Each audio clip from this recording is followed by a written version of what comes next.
तो चलिए शुरू करते हैं। आज एक हम बुक में मंगाया हूँ जिसके राइटर हैं सुधीश चंद्रा और इनके बुक का टाइटल है बुरा और अच्छे लोग। तो इस बुक पे टोटल तकरीबन 20 से 25 निबंध हैं। हम एक एक निबंध का वीडियो बनाएंगे और मैं आप लोगों को एक एक निबंध पढ़ के बताऊंगा और उसके बाद आप खुद जज करें कि ये निबंध कैसे हैं, ये बुक कैसा है। तो चलिए शुरू करते हैं। इसमें पहले निबंध का जो टॉपिक है वो है जिंदगी की रफ्तार।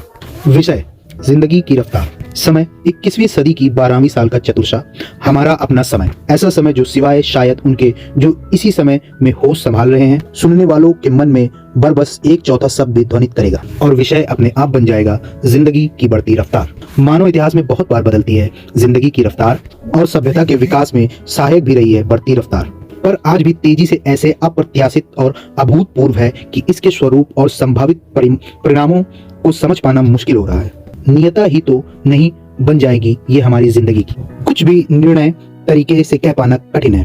हम सब इस पर अपने अपने तरीके से सोच सकते हैं और जानते हुए कि हमारे जानने की विकट सीमाएं हैं, अपने सोचने को एक दूसरे से बांट सकते हैं, मुक्त भाव से, बगैर उन परेशानियों, विसंगतियों, अंतर विरोधियों आदि को छिपाने का जनत किए जो इस विषय पर सोचते हुए हम दूर नहीं कर पाते। जिंदगी की रफ्तार सुनते ही एक तुलनात्मक परिपेक्ष खुलने लगता है मन में।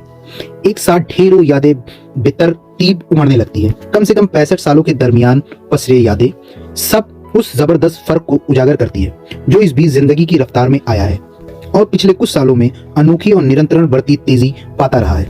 आजादी के आसपास शुरू होती बचपन की यादें, मेरी पहली याद जिसकी तारीख निर्धारित हो सकती है गांधी के जाने वाली शाम की है।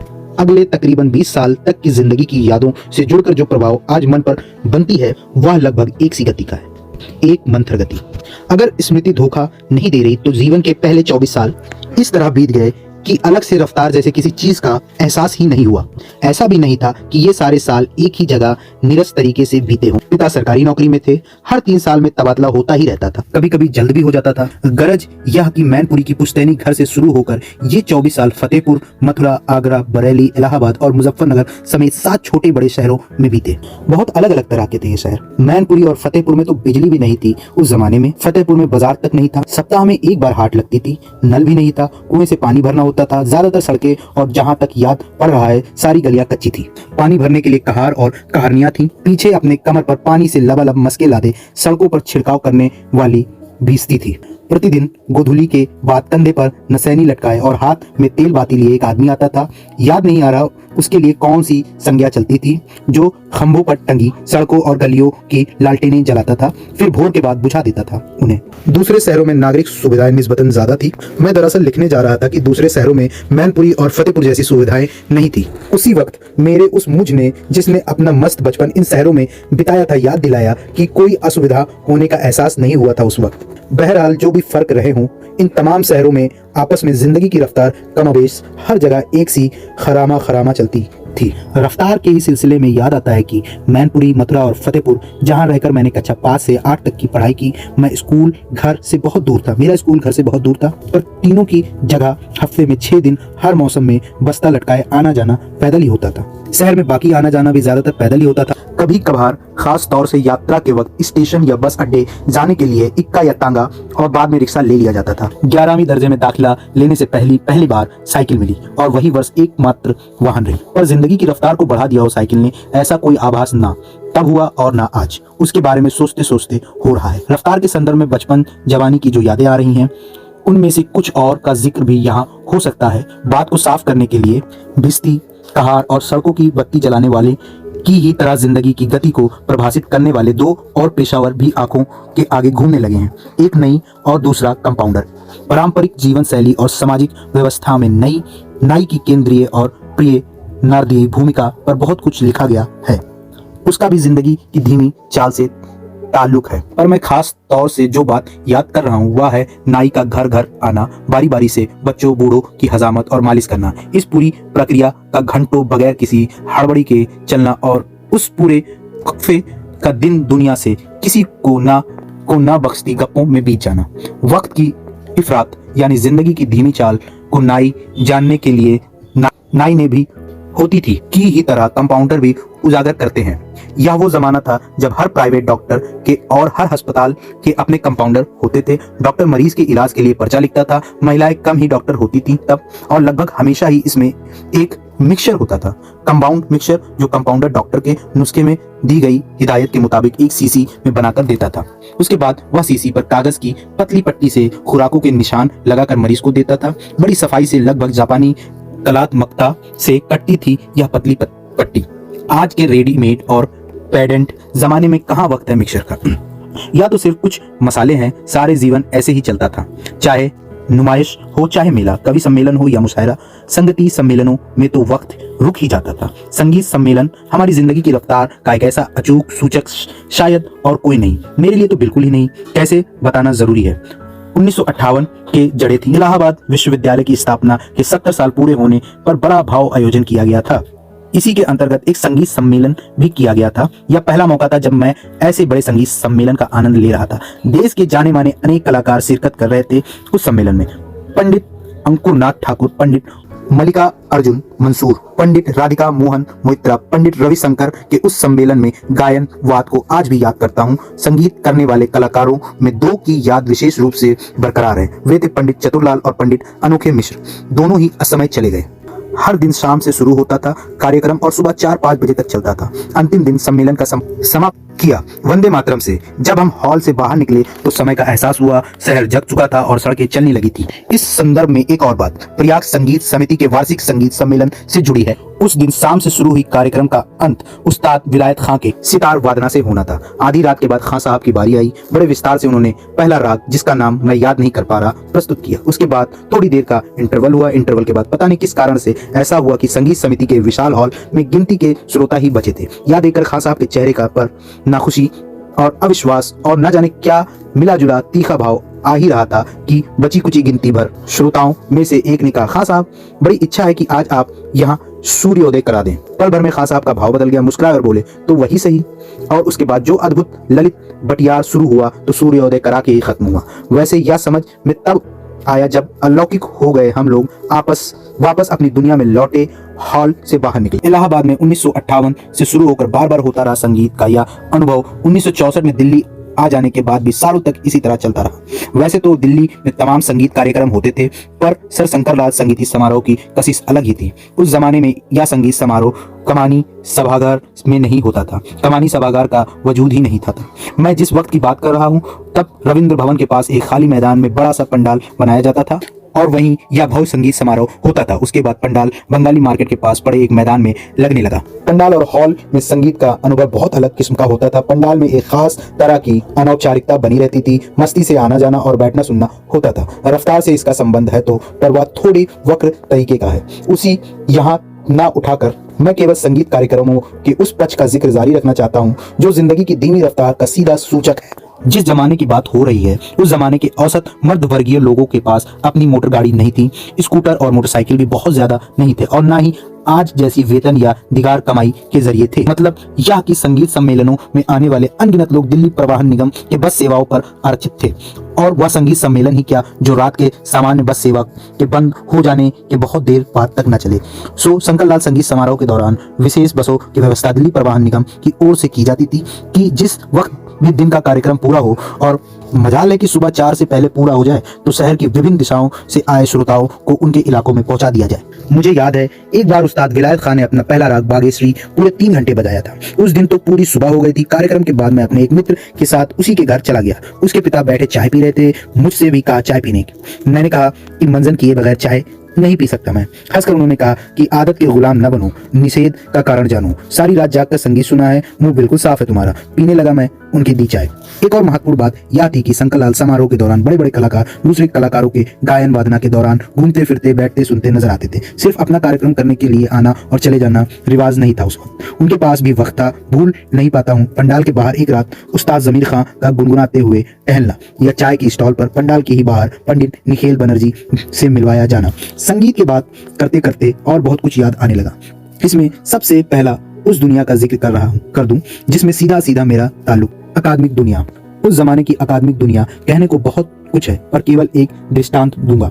जवान था, नया नया भारतीय उच्च अधिनियम संस्था में फेलो बनकर गया था। साल में 2 या 3 बड़े सेमिनार होते थे।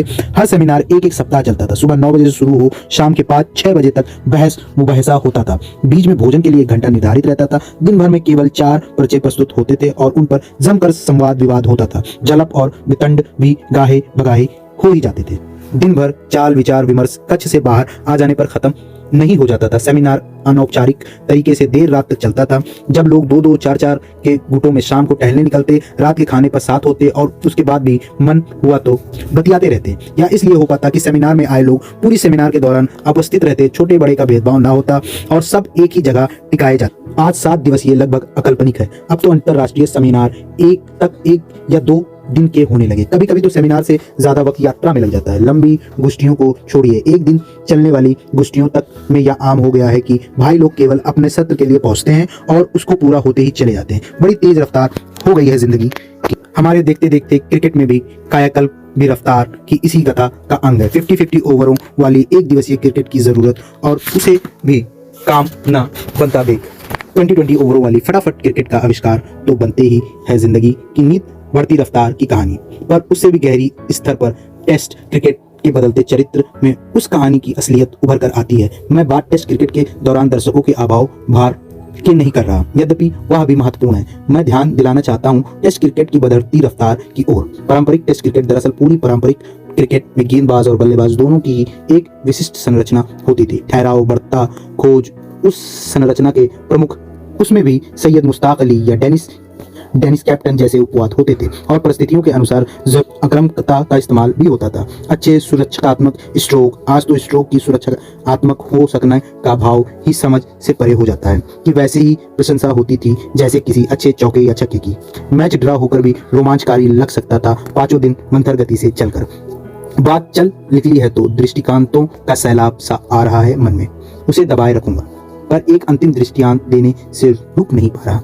डाकिये याद आ रहे हैं बड़ी शिद्दत से, टोपी समेत खाकी वर्दी में खरामा चलते या साइकिल पर सवार जगह जगह उतरते, ऐसे कि अपने इलाके में उनके आने से आप अपनी घड़ी मिला सकते। आज लगता है कि वे डाकिये सचात मूर्ति थे उस जीवन की जहां ना उम्मीद थी ना ही सामान्यता।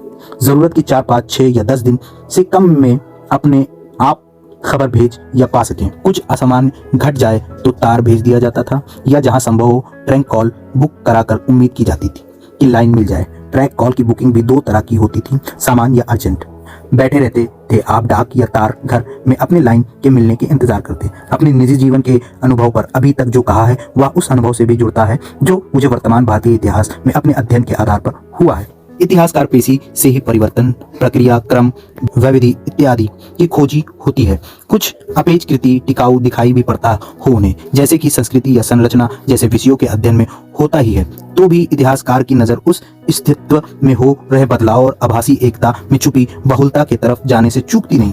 इसके अलावा हर के कालखंड में विभिन्न संरचनाओं का होना दिखता है कि बदलाव और विविधि अनिवार्य तत्व है मानव जीवन के। समझ में आने लगता है कि पुराना दार्शनिक सत्य कि आप एक नदी में 2 बार अपने पैर नहीं डाल सकते, इसलिए ही नहीं कि दोबारा पैर डाल सके आप, तब तक नदी बदल चुकी होती है, इसलिए भी कि दोबारा पैर डालने तक आप खुद बदल चुके होते हैं। तकरीबन 50 साल होने को आए जब परिवर्तन की खोजी के रूप में मैं अपनी 19वीं सदी के भारतीय राष्ट्रवाद के विकास को समझने की कोशिश के साथ वर्तमान भारतीय इतिहास में अपना शोध शुरू किया। राष्ट्रीय चेतना कैसे पनपती शुरू हुई यह समझने के दौरान समझ में आया कि राष्ट्रीय चेतना उस व्यापक सामाजिक चेतना का अंग मात्र थी जो अपनिवासिक भारत में उभरना शुरू हुई। धीरे धीरे 19वीं सदी ने अपनी गिरफ्त में ले लिया मुझे। मैं रहना सा लग गया उस काल में। फिर एहसास होने लगा कि असल में 19वीं और 20वीं सदी में भारत में कोई फर्क नहीं है कि जीवन के हर क्षेत्र में हुई नाटकीय बदलाव के बावजूद 20वीं सदी का खुद मुख्तार भारतीय वही है जिसकी बुनियादी 19वीं सदी की गुलामी में पड़ी थी। बहुतों के बेतुके लग सकता है यह बात, ढेरों तक तर्क और तथ्य दिए जा सकते हैं इसके खिलाफ। मैं खुद 19वीं और 20वीं सदी के समय को देर से ही और धीरे धीरे समझ पाया। यह उस समय के विषाद विवरणों के दरकार नहीं है। महत्वपूर्ण तथ्य यह है कि परिवर्तन का एक पेशेवर खोजी 1.5-2 सालों में हुए नाटकीय परिवर्तनों के बीच निरंतर देखने लगा और तभी 21वीं सदी के आते आते अचानक लगने लगा कि यह लंबी निरंतर बहरा पड़ी है कि दुनिया अब अलग ही ढंग से चलने जा रही है। सारी दुनिया कहाँ जा रही है? एक गांव बनी जा रही है, ग्लोबल विलेज। गांव जहां दूरियां खत्म हो जाती हैं, एक दूसरे को जानते हैं। अपनी जिंदगी के 60 साल 19वीं 20वीं सदी में मस्ती से बिताने के बाद मस्ती जो देश में भी उतनी ही रह जितनी दूसरे देशों में। 21वीं सदी के इस गाँव में मैं अजनबी पाता हूँ अपने आप को। अजनबी, निसहाय, कीन, कर्तव्य विमूढ़। अंत करूं इससे पहले मन में आ रहे 2 ख्याल और लिख देना चाहता हूं। पहला, जो हाल 21वीं सदी में बढ़ती रफ्तार मेरे जैसे का कर रही है, कुछ ऐसा ही हाल 19वीं सदी में उनका हुआ था, जो उस समय क्रांतिकारी वैज्ञानिक प्रौद्योगिक परिवर्तनों के कारण जिंदगी की रफ्तार में आए थे, जिसे मानवीय विनाश न सही मानवीय हंस दे रहे थे। हम कह सकते हैं कि उनका डर बेबुनियादी था। दूसरा ख्याल 21वीं सदी से पहले से मन में आता रहा, बगैर देर तक टिके हुए, पर आज जब 21वीं सदी में जिंदगी की बढ़ती रफ्तार पर लिखने बैठा हूँ तो छोड़ नहीं रहा यह ख्याल। सो मुख्तसर बयान कर देता हूँ उसे भी। उसी नदी में 2 बार पैर डालने की असंभवता के उल्टा एक धारणा है। इसी गीता में इस तरह रखा गया है, ना तो ऐसे ही है कि मैं किसी काल में नहीं था, तू नहीं था, तो ये राजा लोग नहीं थे, और ना ही ऐसा ही है कि इससे आगे हम सब नहीं रहेंगे। कठोपनिषद में यही विचार इस तरह आता है, यानी जानते हैं कि जो यहाँ है वहाँ भी है, कि जो भी था वह आगे भी होगा। ये इक्व देखते हैं, विभाजन नहीं। बाइबल कहती है जो हो चुका है वही है जो होगा, और जो किया गया है वही है जो किया जाएगा। सूरज के तले नया कुछ भी नहीं है। यहाँ भी जो है सो पहले रह चुका है, जो होगा सो अभी है। सदियों बाद ब्लैक ने कहा, मैं भूत, वर्तमान, भविष्य को एक साथ घटते देखता हूँ। समय की शाश्वत अविभाजित विद्यमानता की बात करते हुए हमारे अपने जमाने की T.S. एलियट ने कहा कि भूत और वर्तमान दोनों ही शायद भविष्य में उपस्थित हैं। कितना अजीब है, लगता नहीं कि मैं सिर्फ अपनी बात कर रहा हूँ, कि किसी नदी में 2 पैर न रख पाने का सच और परिवर्तन की भ्रामकता का सच दोनों ही मन में अटल सच के रूप में उतरते या पहले से बैठे लगते हैं। और यह भी अजीब है, मन दोनों सच्चाइयों को शांत भाव से मानने रहता है, मानो उन दोनों में कोई विरोधाभास हो ही नहीं, या विरोधाभास तो है ही, भले ही तात्विक स्तर पर कोई कहे कि यह वास्तविक में 2 विपरीत सच हैं, और कोई कहे कि यह सच को प्राकृतिक विपरीत का उद्घाटन भर है, पर विरोधाभास तो है ही। सच जो भी हो, यह भी दिलचस्प है कि एक अरसे तक मन में खटका करके जल्द ही विलीन हो जाने वाला निरंतरण का ख्याल एक ऐसे समय में दिमाग में डेरा डाल के बैठ गया है जब सब कुछ अभूतपूर्व तेजी से बदलता नजर आ रहा है। क्या हो सकता है इसका कारण? क्या है इसका अर्थ? वक्त के मारे किसी फिसड्डी की हाय हाय तो नहीं है? तो यह है पहला निबंध, बुरे वक्त अच्छे लोग, सुधीर सिंह की पहला निबंध, जिंदगी की रफ्तार। अब दूसरे निबंध के लिए मेरे चैनल को सब्सक्राइब कर लीजिए और मेरे चैनल पर बने रहिए। दूसरे निबंध का टॉपिक होगा आधुनिकता कबीर के बहाने।